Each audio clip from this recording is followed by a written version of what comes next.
সম্পর্কের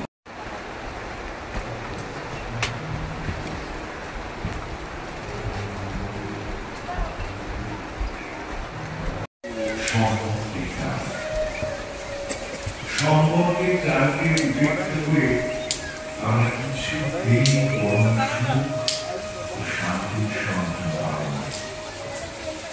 এই দিন শুধু বন্ধনই হয়েছে সুখে ও শান্তির জন্য।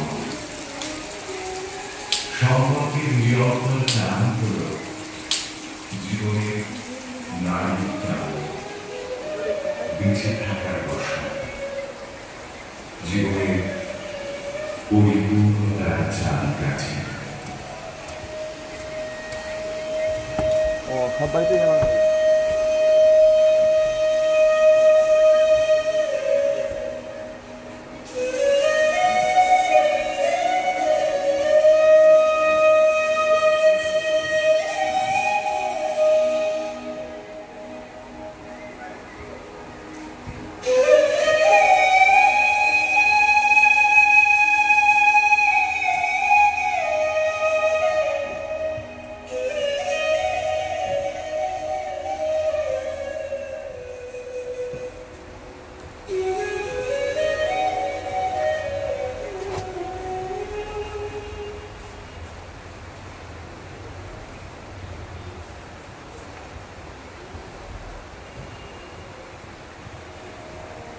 ব্যক্তিকেন্দ্রিক জীবন আমাদেরকে বড্ড একলা করে তুলেছে।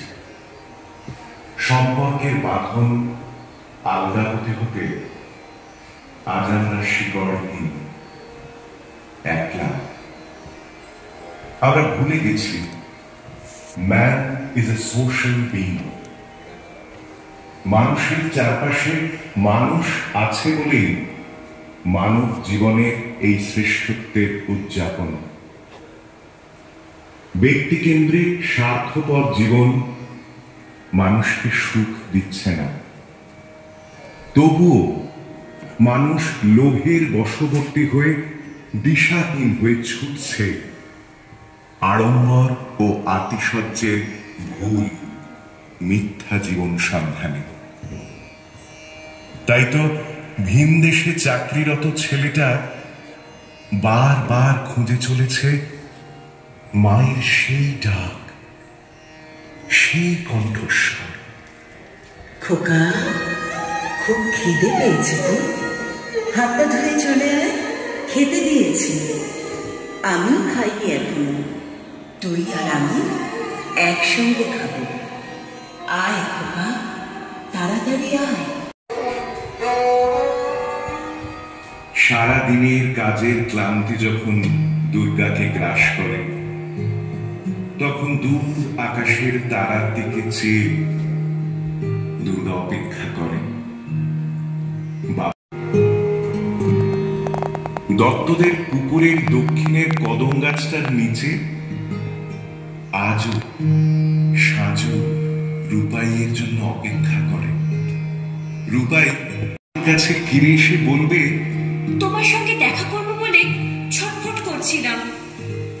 জানো, দেখা হওয়ার পর কেন্দ্রিক জীবন আমাকে বড্ড একলা করে তুলেছে।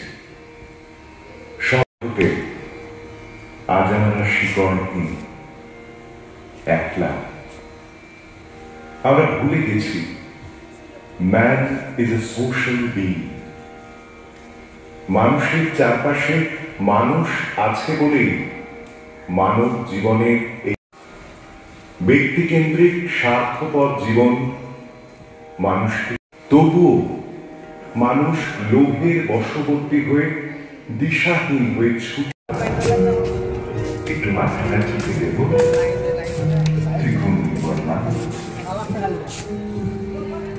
দত্তদের পুকুরের দক্ষিণের কদম গাছটার নিচে আজ সাজু